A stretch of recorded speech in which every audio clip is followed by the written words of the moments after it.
Welcome to Talk Ottumwa, a production of Greater Ottumwa Partners in Progress. On this podcast, we'll talk about the local businesses in Ottumwa to give you the backstory to their success. We'll also talk about the economic initiatives that are driving the progress of the community. And we'll talk about the issues that the community faces and much more. So stick around and let's talk Ottumwa. Hello everyone and welcome to another edition of Talk Ottumwa. Today, we have in the studio with us Sandra McReynolds, who is the branch coordinator for the Ottumwa Distribution Center of the Food Bank of Iowa. Welcome, Sandra. Hi, Mark. Thanks for having me. It's great to be here. In looking up some information for today's topic, I've came across a couple of interesting statistics. You know, when we talk about economic development, we really have to talk about everybody in the community, and some of that might be negative to a certain degree. And, you know, everybody knows that we do have a little bit of a economic problem in Wapello County, Iowa. That's never been a surprise to anybody. We have suffered with generational poverty for quite some time, and which led me to finding a quote from the National Library of Medicine that was published in 2020. And it says, "Poverty is both a cause of mental health problems and a consequence. Poverty in childhood and among adults can cause poor mental health through social stresses, stigma, and trauma. Equally, mental health problems can lead to impoverishment through loss of employment or underemployment or fragmentation of social relationships." It goes on to say poverty and deprivation are key determinants of a child's social and behavioral development and adult mental health.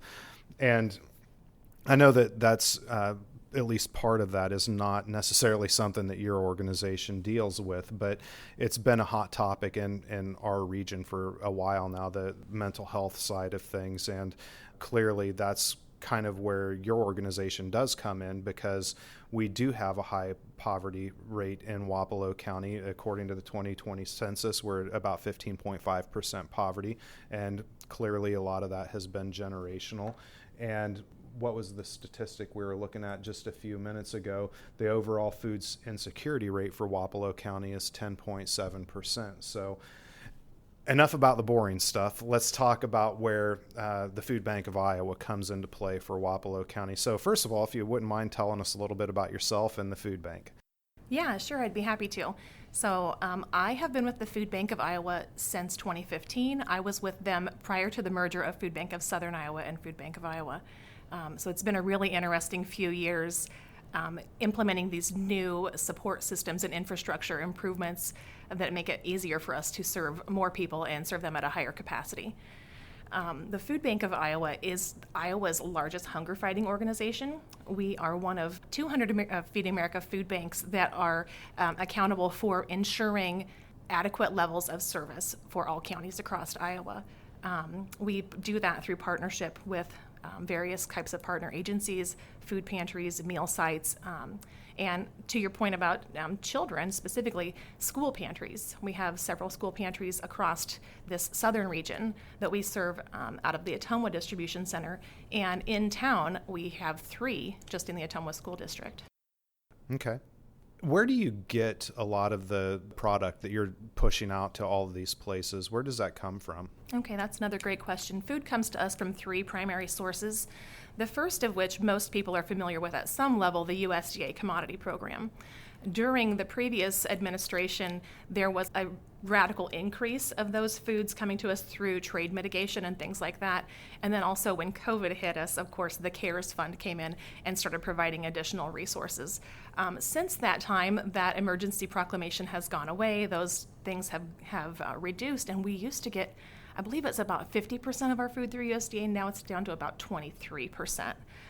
So that's a radical difference that we're having to make up through purchasing, which was something we've always tried to keep low, but at present we are really having to make up the balance. We've just this year increased our purchasing by 650% to meet this increased need. In addition to those purchased in USDA foods, though, we also get a lot of great donations. As a Feeding America partner, we're entitled to some corporate partnerships with places like Walmart, Aldi, Target, Trader Joe's, and a variety of other retailers that provide us things that they would pull off the shelf that might not be as lovely to the consumer, but they're still edible. So that allows us to get those directly into the hands of people that need them, while at the same time keeping them out of landfills. Let's talk about who is typically going to the food pantry. I know that there's been a lot of stigma that's been attached to that over the last several years.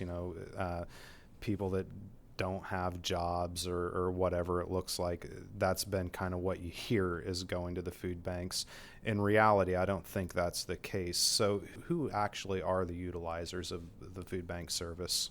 Yeah, and that's a common myth that only maybe people that have some mental health or some substance abuse issues, or that just, we're here in Southeast Iowa and we hear that, there's that hardcore work ethic. And so sometimes there's some judgment against folks that go. But honestly, you and I and our neighbors are all just kind of potentially food insecure. It only takes one catastrophic event for a lot of people that are working one or two lower wage jobs to make ends meet.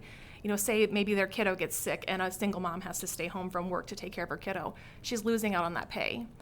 That's going to maybe put her from being able to buy groceries that week to not, and then she's going to need to access those pantries. It's something that we're trying to really help people recognize that stigma is inaccurate, especially with kind of the stagnant wages that we see across Southeast Iowa. And yeah, we have seen some increases over the last few months, and that's great, but it still doesn't resolve the problem collectively. So we just try and make sure that people understand that any one of us could be food insecure at any moment, and that frankly, most of the people that we see attending pantries are working, and they're just not working at a wage that is able to support their family. So it's interesting that you say that, because something that I've said for a long time, and really from the perspective that I was saying, it was really from a mental and physical disability side, but I guess it does play right over into what you're talking about, is people that are judgmental towards folks that have a disability or they have a crisis that comes along to where they're having to utilize services like yours. Be careful about making those judgments, because you're exactly one thing away from being a recipient of that service. So never judge people. Right. You mentioned a few things in what you just said. What are some of the trends that you've been seeing? Because you said you've been there for a few years now. Has there been any consistent trends that you have seen in respect to the food bank, or any new trends that you're starting to see? The biggest trend that we're really aware of right at present is the radical increase in need this year. We all thought when COVID hit that was going to be our kind of like high water mark. And it was for a while, but then we started seeing things kind of normalize and get back to pre-COVID levels a little bit. But this spring, when the SNAP benefits went back from the COVID maximum allotment down to the pre-emergency levels, we immediately began to see an increase in people needing a little bit of additional help with their food budget. Right at that same time is when we started seeing the really dramatic increase in food and fuel and other costs. And so it's kind of the perfect storm. And then, especially when you look back at last year when people were getting their child tax credits a little bit early, like a month at a time, that kind of led into the spring where that wasn't kind of that savings account of sorts that some people rely on in the spring to get caught up and get ahead. So it was just all happening right at the same time, and it really put a pinch on people. So from the food bank's perspective, we're seeing that we are serving the highest numbers that we have in our 40-year history of doing business, which is a little concerning as we head into the cold winter months, holiday months, where people are already kind of stretched thin. Then you throw in these elevated heating costs, and it could be, really problematic for some people to bridge that gap. So we're doing everything that we can to try and spread awareness of the current situation and that trend that has happened, and just hoping that people will come alongside us, and both with volunteerism and their dollars to help us meet that need. Speaking of volunteerism, we had a ribbon cutting down at your building here not too long ago, and beautiful building for anybody who hasn't been in it, which kind of leads to where I'm headed with this. One of the things that I noticed as soon as I walked in the door was there were a lot of people there that were volunteers for the organization, which I've said for a long time, Wapello County has a volunteerism spirit. It's one of the things that makes this area great. But your organization specifically seems to have a whole lot of volunteers in comparison to some of the other places here in town. Yeah, that was a really fun event, and I'm glad you and so many of the ambassadors were able to join us for that. Thank you. And yeah, the volunteer program is really a central piece of what we do. As I mentioned, we have a lot of donation opportunities that come to us both through individuals and retail partnerships. And something that I like to share with folks is that every piece of food that comes through that door has to go through 3 hands before it can get on inventory. I should say every donated piece of food. We have to go through and inspect those things to make sure that they're in good quality, contaminant-free, that they're in good product date, and then we also have to package them to put them on inventory for our partners to access. So it's really integral that we have plenty of volunteers on a regular basis that can help us do that sorting, packaging, and providing food for the partners. And you're right, we do have just some of the best volunteers in the town. And surrounding communities as well. We have volunteers that come to us clear from Mediapolis, as far away as Pella, Albia, a lot from Davis County and Fairfield area too. And they are some of our best evangelists. I have a few volunteers I don't, but we do have a few volunteers that come in, and it's just weekly that I'm seeing them post on social media about how much fun they have and how great of an impact they make in recruiting their friends. And so we're really blessed, but at the same time, we have capacity to run about 6 more shifts a week that if we had the people to fill them. So that need never goes away. A lot of people look at volunteerism as a one-time thing. It's just a fun, maybe you use your VTO and you find out you had a good time, but then you don't really have the time to get back. And so that's the area that we have a little disconnect, is we do need to fill those interim spots. So if somebody did want to volunteer, how do they do that? Is there like a place on a website, or do they need to call? How do they get in touch with you to volunteer? So we try and make that as streamlined as possible. Anyone that's interested in volunteering with the Food Bank of Iowa can go to our website, foodbankiowa.org. That's all lowercase, all spelled out. And they can go under the, I think the tab is Get Involved, and the very first line will be Volunteer. So they can select that button, and it will lead them to a volunteer calendar. It will show them not only the Ottumwa facility, but also the Des Moines facility, because we have our main branch is in Des Moines. And they can select which opportunity they want to participate in based on the schedule and the date and time, things like that. Then they will just show up. We'll get them a quick training, and they'll get plugged right in. We ask that anyone that wants to visit make sure they wear closed-toed shoes and dress in layers, because although our warehouse is cool, you warm up quickly when we put you to work. I imagine. So shifting gears just a little bit, you're saying that you have more availability for volunteers to come in. I'm assuming that means you're pushing out a lot of food. We are, yeah. Like I said, we've seen those record numbers. Just last month, we were 1.9 million pounds, which is in Wapello County? Not in Wapello County. That would be across our service area. Okay. And just to clarify that we have our numbers corporately combined to the 55 counties that we serve across Iowa's 99. So that would be out of both our Des Moines and Ottumwa distribution centers. But regardless, that's still a lot of food. That's a lot of food going out the door. And so when you consider how much of that requires a volunteer touch, it's just very crucial that we have those volunteers in the door. The type of food that you're pushing out, is it really across the spectrum, across all food groups, or is there anything specific that you're pushing out more than the other? The thing that we're seeing the most demand for, and always really, is meat. Meat is that most expensive center of the plate item. Shortly after that is fresh produce. We notice a lot of folks that are in that poverty cycle. They're trying to stretch their dollars, their food budget, and they're buying those center aisle things. They're the higher carb things, the higher sugar, over-processed things that are less healthy. So we really do try and meet that need with the exterior aisles of the meat, the produce, the dairy items, and eggs. And a lot of that does come to us through the USDA program, but we also have a lot of great partners that provide that.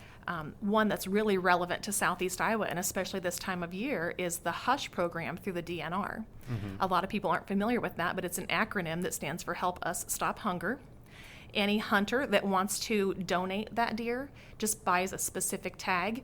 I believe it's a yellow tag maybe, and they will take that deer once it's field dressed to an USDA approved locker. That locker will grind the venison up into 2-pound rolls for us, and then we can put that on our inventory for our partners to access. It's doing a couple of things. Not only is it providing a really clean, lean protein to our partners for their clients, but it's also helping Southern Iowa effectively manage that deer herd to minimize the chronic wasting disease and some of the things that we hear about when the herd isn't managed well. So it's really a great twofold program that provides that meat that is a big component of what we need. And the hunters get to spend some extra time out in the field, so that's a good thing too. I think it's a win-win, yes. Have you seen, going back to the center aisle versus the exterior, what your operation is doing is positively affecting the overall health? Because we also, we talk about the poverty, we talk about the mental health. There's also the physical health aspect as well. And Wapello County also has an issue with overall health. We're a health desert, so to speak, in the state of Iowa. And part of that comes from food. So have you seen any impact for your presence in Wapello County with combating that health crisis that we have as well? I think the one area that I really see as being integral to that is back to that school pantry program. Mm-hmm. We've had so many reports from teachers of saying, little Johnny or little Sarah comes to school and they're just distracted. They're bugging their table mate and they're not paying attention. They're not grasping things. They're being disruptive. And then after a little bit of investigation, teacher might find out that, this little child isn't having breakfast because they don't have that access at home. Maybe their meals come to them through the free and reduced lunch program, but they don't have that. So if the teacher is able to step aside, grab a snack out of that school pantry that's right on site and take care of this little one, not only is it providing that child a breakfast, it's making her job, the teacher's job, easier, hers or his, and the classmates are better able to be less distracted. And we're just seeing that, we have some long-term statistics that show us that childhood hunger really leads into a lot of long-term conditions. It's a big proponent or a big leading cause of, diabetes, obesity, heart disease, things like that. So if we can impact those kiddos when they're little and teach them some, provide for them some food resources, but also teach them, the benefit of having those cleaner, more wholesome foods and a regular, well-balanced diet, I think it just sets them up for more success. And we know that successful people have better mental health in general. Mm-hmm. More hope always brings positivity. So I think having that hope that they can have the nutrition that they need to live a healthy and active life is really valuable. So where do you see your operation in the next 2 to 5 years? Unfortunately, I don't think we're going to work ourselves out of a job, which is what we would all kind of like to think about. That is our mission, is a hunger-free Iowa. But we are currently in the midst of a major capital campaign for our Des Moines facility to do a huge expansion so that we can procure and store more food to meet that need, because we do see the need growing and we don't see it going away. One of the really audacious goals that we set for ourselves this year is that every school district in our service area that would like to have a school pantry, we're going to provide that. So in the midst of great need and having a little bit of more difficulty than normal to get the food in the door, we're committed and we're doubling down that we're going to serve the youth of our state. We've also made some great strides in our veterans service programs. Just recently, within the last 6 months here in Ottumwa, we started a veterans mobile pantry that runs once a month. It was out at the mall, and during the winter months, it's going to be over on Emma Street by the emergency management facility so that they can have some indoor protection for the volunteers. But veterans is another area that we're really seeing an increase in our goals of service because they're a little bit overlooked. With this increase of service provision, obviously more money is needed, more food is needed. If somebody wanted to donate to Food Bank of Iowa, how does that look? Well, they can go to our website and do that through our website at foodbankiowa.org. They can use Venmo at Food Bank Iowa. They can write a check and come down and see me at 705 West Main Street or drop it in the mail. Really, just about any way they want to donate, we'll accommodate them. Okay. Does that include actual food? Absolutely. Yep. We take food donations here at the Ottumwa branch every day. We just ask people to go to the rear parking lot off of 2nd Street. It's right across from CETA. They can ring a buzzer there at the door with the giant number 3 on it, and our friendly staff will be happy to get them offloaded and get them a receipt. And if they would like some social recognition, they can sure get a photo with their donation as well. Okay, perfect.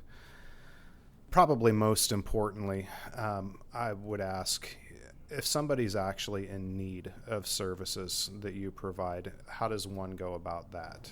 Okay, so one really kind of confusing component to food banking is that a lot of people get the term food bank and food pantry interchanged. They're not necessarily the same thing. Typically, the food bank is going to be the wholesaler kind of warehouse component of that chain. So we get our food by semi-loads, we store it on pallets, move it with fork trucks, and we ship it out by cases. We ship that to our partner pantries and places like that who order it by the case, and they put it on shelves more like a small town grocery store. Okay. They're really the front, the front lines, boots on the ground folks that are serving clients directly, other than just through minor programming. So at our facility, we do have the capacity to provide an emergency box. Say someone shows up and the pantries aren't open that day, we can get them something to get them through until they can, but it's not going to be that complete package. We also always try and hand them off with a list of local resources, pantries and things like that. And Food Bank of Iowa pays to host a hotline that helps people get signed up for SNAP benefits. So we'll give them a tear-off that's got that number in English or Spanish. They can call, talk to someone in real time, and get set up for some SNAP benefits to help supplement them as well. Have you seen more of a blending as of late of the people who are needing those services from like the Hispanic community, or is it still primarily the native population that has been needing that? We see a little bit of international folks accessing us directly from the food bank. I don't really know the markers for the pantry service. Gotcha. We don't really collect, to my knowledge, ethnic data of any sort. We do collect some age range data for our service insights program that we're going through, so that we can make sure that we're best serving designated populations. But I think the more that we can just bring awareness to the fact that the food bank is down there on West Main Street. A lot of people don't know that we're down there. They don't know what we do in the community or what services we provide. And so I think as more awareness happens, we probably will see more increased traffic. One of the things that we have highlighted over the last couple years is culturally appropriate foods. So we have really increased our push to try and receive things that might suit different cultures that we serve a little better. Specifically in our Des Moines facility, we've been working with a group of African pastors to try and meet the needs of their congregations in more culturally appropriate ways. And that's definitely something that we want to continue across our service area and bring down here. So I think what we represent like 40 now, something. It's a lot. Cultures in Ottumwa. So it's it's a daunting process, but we want to try and make sure that we're recognizing that and meeting that need as well. Okay. Sandra, what else would you like the people of Ottumwa and Wapello County to know about the Food Bank of Iowa? Well, I would just like them to know that there's a role for everyone to play. If you want to donate dollars, we can put them to use. If you want to donate time, we would love to have that as well. If you can't do either of those things, we would just love your advocacy. Share the word about what we do, about the need that's out there, and the ways that we can support our neighbors. Advocate through your networks and to your local representatives. Okay. And one last time I'll ask you, if somebody wants to look up information on the Food Bank of Iowa, how do they find that? They can go to foodbankiowa.org, or they're always welcome to give me a call at the office, 641-682-3403. All right. Well, Sandra, thanks for coming in today. And I hope everybody has a great day. And thanks for tuning in to Talk Ottumwa. Yeah, thanks for having me again. Really appreciate it.